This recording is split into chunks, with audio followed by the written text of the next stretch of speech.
It's a delight to be with you today. I happen to be Father Jack Farley, a Divinewood missionary, originally from Lowell, Massachusetts, and currently assigned to Miramar Retreat Center in Duxbury, Massachusetts. I left home after the 8th grade in 1946, at age 13, to study for the priesthood and to become a missionary. 14 years later, 1960, I was ordained. I volunteered for an assignment to either Taiwan or the Philippines, Africa or Japan. But I was asked to stay in the States helping in administration, first at the mission office in Techney, Illinois for 11 years, which happens to be our support team, our backup for missionaries overseas. Next, on to a high school seminary as rector in Perrysburg, Ohio, and 5 years later, I was summoned back to Techney, Illinois to lend a hand with the remodeling, renovating the seminary buildings into Techney Towers or Divine Word International Conference Center. I then moved into a stretch of pastoral ministry, 6 years as retreat director, followed by another stint of administration as rector of Divine Word College in Washington, D.C. Then Renew International in Newark, New Jersey invited me to join their staff to promote parish-based faith sharing. That assignment covered 8 years, frequently taking me overseas, particularly to the Philippines and Ghana in West Africa. Interiorly, throughout my missionary life, I felt strongly drawn toward prayerfulness.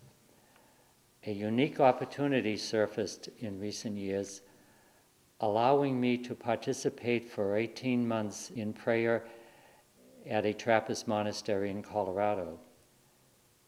That internship has significantly enriched me. With all that in mind, I now launch into a presentation entitled Prayer in Everyday Life.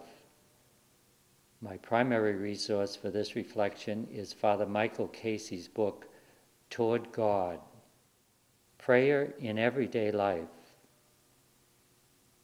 As humans, we generally expect a long trek on this earth as we journey toward God.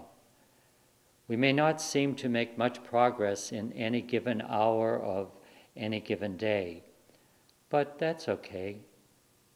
In fact, like passengers on a small ship crossing the ocean, we cannot easily gauge the rate of forward movement.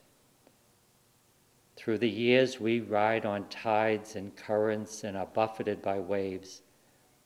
Often no land is in sight, and the heavens are clouded in, yet on we go.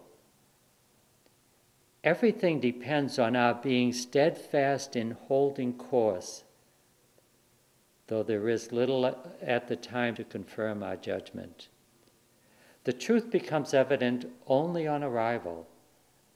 Despite delays and some wanderings, we were, after all, moving in the direction we wanted to go.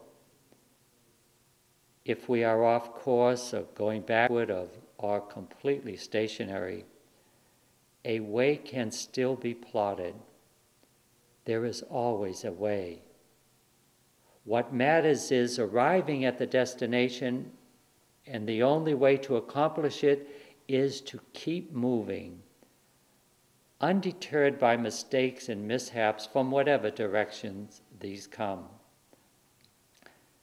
Prayer, then, is a means of taking a sighting, of reorienting ourselves by reestablishing our contact with our goal. In the presence of God, many components of our life fall into perspective, and our journey begins to make sense. In this presentation, I will comment briefly on several elements of prayer: allocating time, feelings, distractions, techniques, and the benefits of prayer.